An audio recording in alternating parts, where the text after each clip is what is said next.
Broadcasting live from the Business RadioX studios in Atlanta, Georgia, it's time for Association Leadership Radio.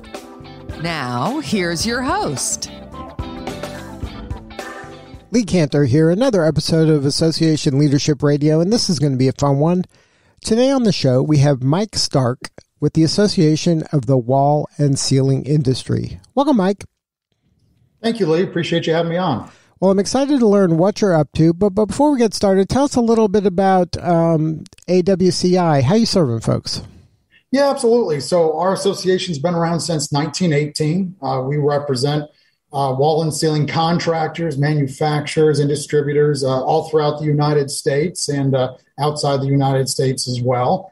And as a national trade association, we certainly provide networking opportunities and media opportunities through our magazine and other avenues. We have education programs, provide some technical expertise as far as codes and standards in the wall and ceiling space, and also have recently engaged more in the safety and health arena, particularly for wall and ceiling contractors. And how long have you been leading this association? Yeah, so I joined AWCI in September 2019, so approaching 3 years. So the timing, a little tricky, huh? You got there just in time for it to have a pandemic hit. So that must have been fun. Yeah, that was not the job description, but you're correct. I started about 6 months before the entire world shut down.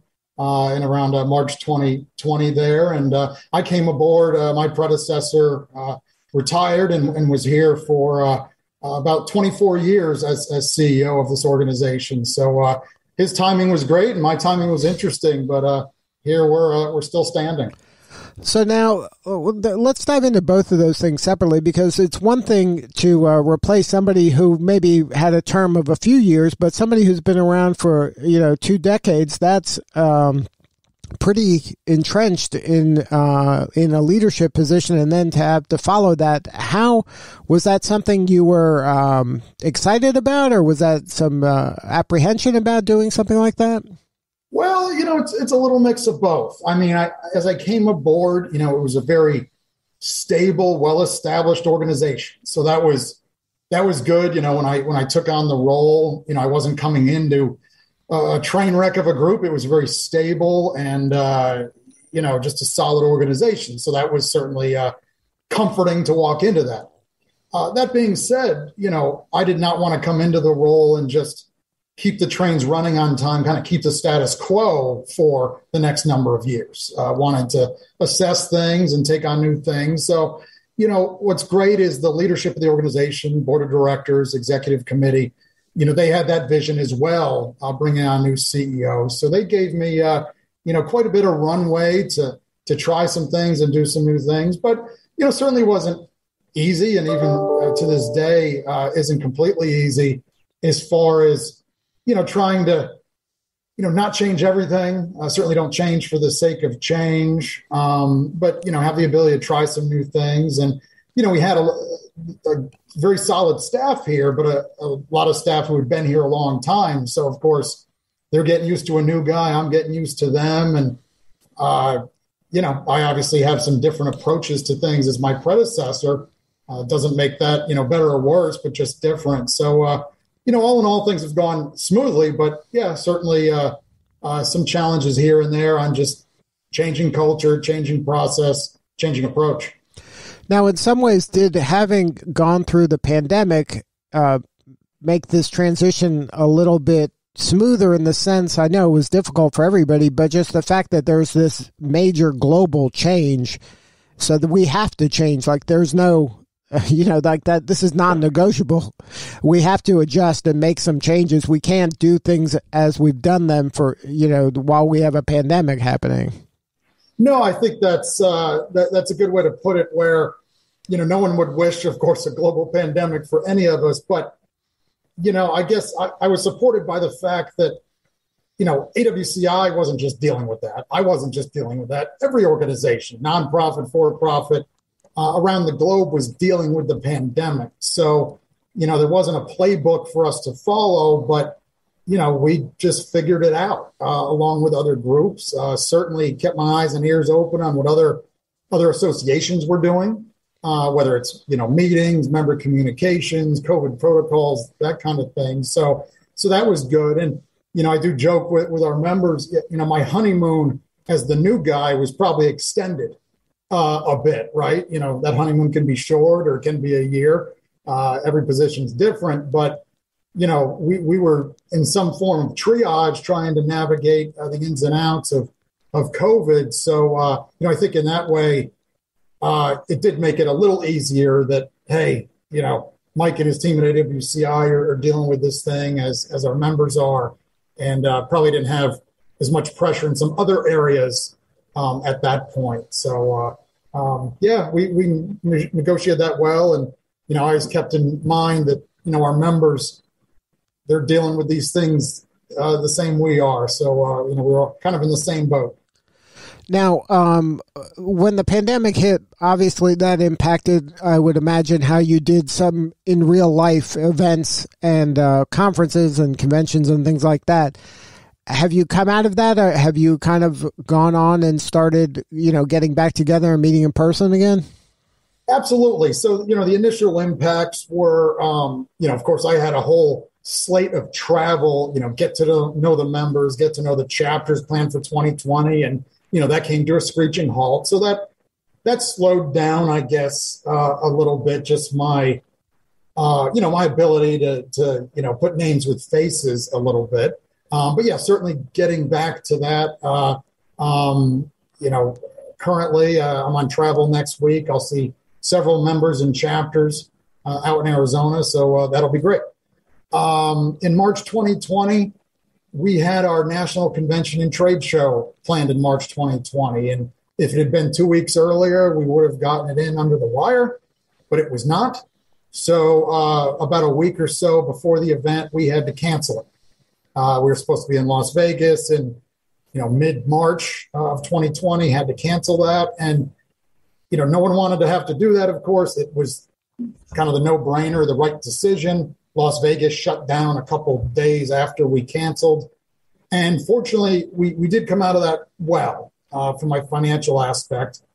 Meetings and conferences are about 30% of our revenue stream, so certainly consequential in that regard.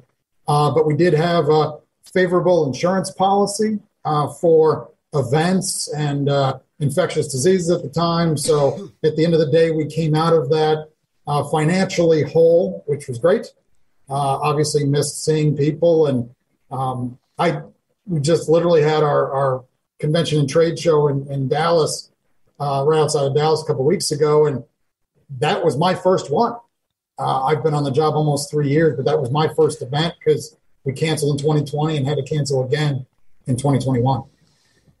Yeah, so that must have been an exciting time, though, for you to go and the first time to see everybody in person. And there was probably kind of a great enthusiasm to meet again all together. There really was. I keep using the line, everyone was in a good mood walking in the door, at our convention and expo a couple of weeks ago, which helps, right? They were in a good mood coming in the door. I think we put together an outstanding event and kept them in a good mood and kept them engaged. Our attendance was in the neighborhood of pre-COVID levels, which surprised me, frankly. Our trade show was sold out. We literally had no more space to sell it out at the Gaylord Texan outside of Dallas. So, it was a win across the board. And some people were like, oh, you're the new guy. And I'm like, well, yes and no. Right. That 3-year-old new guy. Yeah, it's my first convention, but I'm 2.5 years into the job. Yeah, that's like a time warp happened. Right.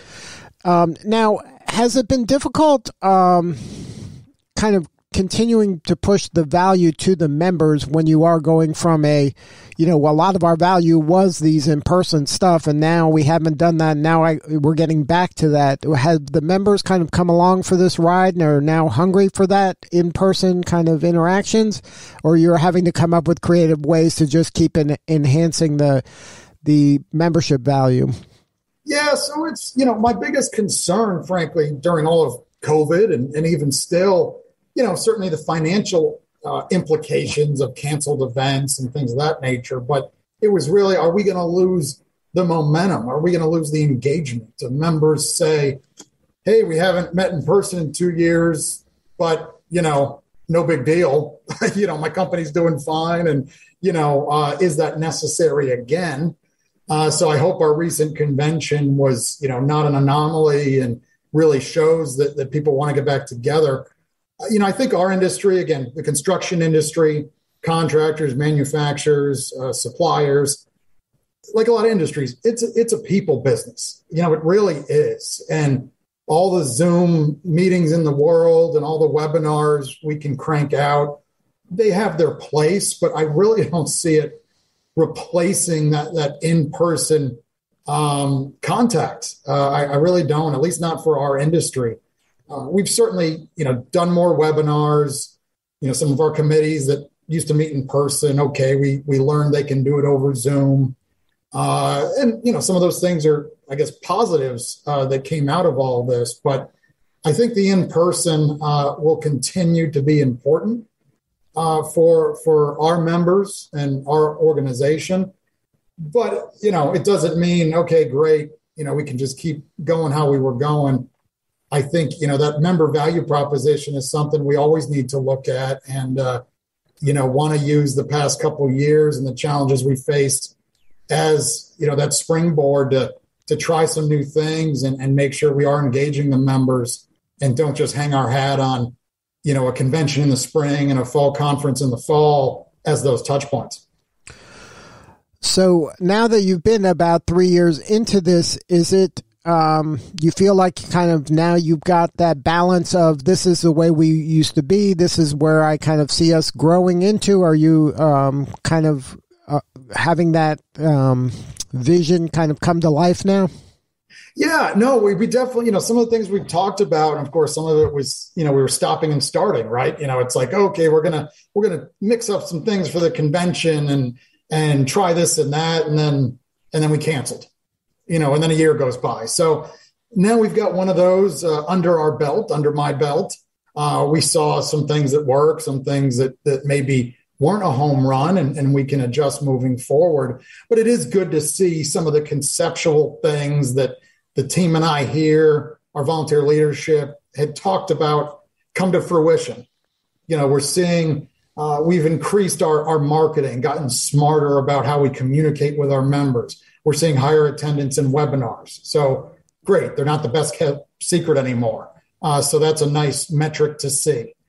We've gotten good feedback from our recent event. We have an event this coming fall. We're going to try some new things and see how that goes. But yeah, it is certainly nice to, you have a lot of great conversations and you whiteboard some things. It's refreshing, I guess, to see some of those things actually put into practice and then, move forward and make them better next time. Now, having replaced somebody that was in the role for so long, is it hard to attract young people or younger people into the association? Is that something that's important for the growth of the organization to keep kind of refreshing it and keeping it, with a more kind of representative group of all of the people that are in the industry?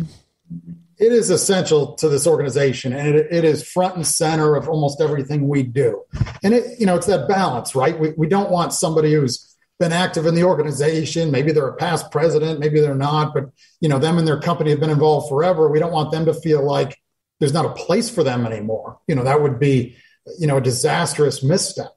But I think we can do both. We're, embracing those long-term individuals and companies, but also having programming, paying proper attention to what we call the emerging leaders. And we created an emerging leaders group about 2 years ago.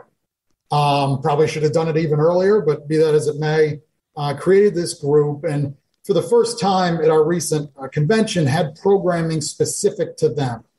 And have set up, I'll call it a class where we had people sign up and, we made a commitment to them. They made a commitment to be part of our emerging leaders program and making it almost like a class. So you move forward over a year's time and beyond with your class basically as an emerging leader.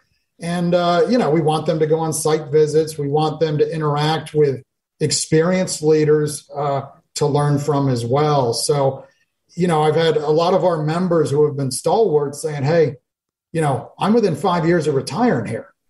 And that's scary in one regard, but we want to make sure we don't wake up one day and all of our most dedicated members are retired and, we haven't backfilled that with a new crop of leaders in our industry and in our association. So it's critical to basically everything we're doing right now. Yeah, I think that's a really great and powerful statement you're making.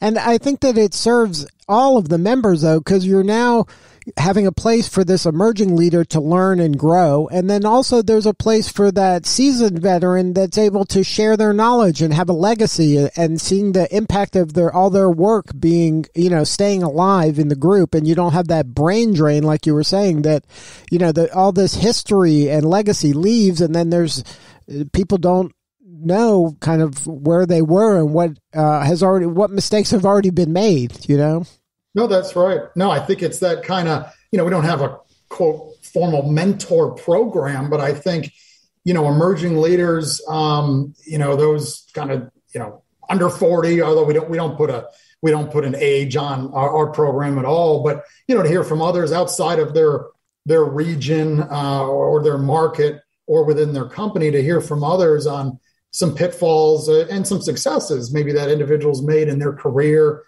within their business as well.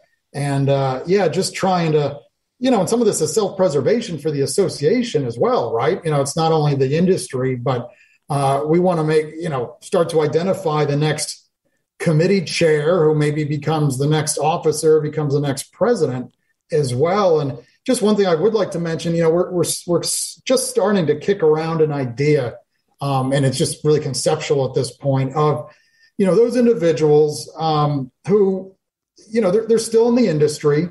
They may be close to retiring. Maybe they're a past president of the group. Maybe they're not. But, and even once they retire from their company, but they still want to be involved on some level. They still want to contribute. We're kicking around, hey, can we have a group of some sort that is there as an advisory capacity, a guidance capacity, a mentor capacity? Maybe they're retired, but they still have knowledge and experiences to share. Can we have a home for those individuals? So we're kicking around that idea a little bit as well.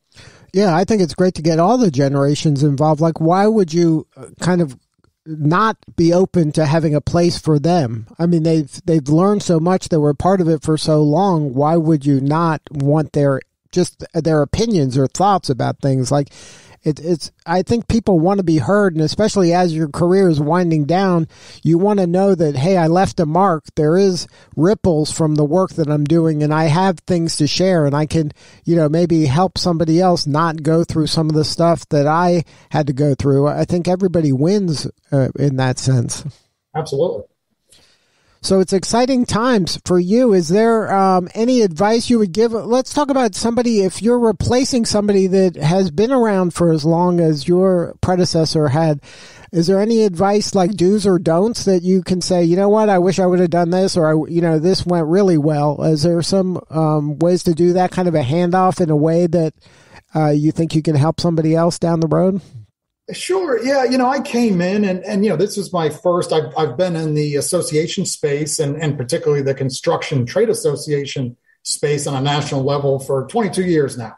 But this was my first CEO opportunity. So, like a lot of jobs, you don't know what you don't know. I knew I was qualified for it and prepared for it, but until you actually sit in the chair, so to speak, there's some on-the-job training there. So I really went out of my way with our staff, and we've got about 11 staff here, to listen, to be a collaborative leader. And easier said than done, but no one needs to be reminded that the CEO has a final decision-making authority. That kind of goes unsaid. So okay, everyone knows that. You don't really need to remind your staff of that. But I wanted to hear from these individuals. They have experiences and expertise that I don't have in their particular areas. They had been with the organization for longer than I had. I just walked in the door. So I wanted to hear from them And I wanted them, and I said this time and time again, to be clear that their voices were valuable, whether they had been here 30 years or 3 months, whether they were a coordinator or a senior director. I didn't really care what their title was. All voices were important. And that, I wanted to hear from them on what's good, what's bad, what works, what doesn't work, and ideas they have. I always like the quote, if you're the smartest person in the room, you're in the wrong room. And so I really just tried to listen. I think that was received very well from the team. And, that's a continuous approach, right? That's not just me as the new guy trying to get on the good side of the team. That's, that's something I try to do every day. So there's that as well. And, with our members, just trying to hear from them. I've got 20 plus years experience in the construction association space, yet I'm not a contractor. I'm not in the field. Again, I don't know what I don't know in that regard. So just trying to hear from the membership on some new approaches and all of that. And also to share, my experiences and try some new things. So I just didn't want to come in and kind of the new sheriff in town approach. And we're doing this, we're doing that, we're doing this, and, not do the listening part. So I think that's was essential to some success that the organization has seen. So have you been able to kind of see maybe some of the sprouts of your efforts, that things are now kind of bubbling up and you're seeing, hey, this really has a chance to be successful over here, or this is something that I think is starting to get traction? Yeah, no, and we made a lot of changes here, some small, some were just, the organization when I came in, again, very solid and stable, as I mentioned, but, there were some things that, in my opinion, were kind of dated. And, some of this was low hanging fruit stuff. Some of it was larger on things, but our leadership wanted a fresh approach. They wanted a new set of eyes. And I really stressed to my team here for them to be part of that. And, I still stress to them, if all the new ideas, the questions, the analysis is coming from my office, that something's fundamentally wrong. It shouldn't just be from me or from my position simply because of my title. So, but to your question, we have seen some new things. I mentioned the emerging leaders growth there. That is now happening after, conceptual talks for a year and a half and COVID pumping the brakes on that a little bit. We hired a director of safety, health, and risk management. That was a void that I saw and some of our leaders saw in this organization. Everyone says safety and health is their number one thing, and they should say that. But as a national trade association, we weren't talking about that issue. And if we're not talking about it as a representative of the industry, why not? It's so essential and impacts every single one of our members. So we now have somebody who's dedicated to that role and are doing a lot more there. So, we're seeing some new things and again, seeing things actually happening, which is great to see. And, the key, I think, for any of us and any business, any association is just not to get complacent. You do an annual report each year and, you pound your own drum there a little bit, and you should, and, highlight your successes, but that we don't get complacent and, try to push the envelope, and we'll continue to do that. So what do you need more of? How can we help? Yeah. So, it's really just, in this role, and I think it was smart where I tried to, make sure I didn't get over my skis or my ego got in the way of, listening to other associations, listening to other CEOs, listening to other groups, and proactively reaching out. And we've done that in various places to hear what they've done, to learn their lessons learned on the good and the bad.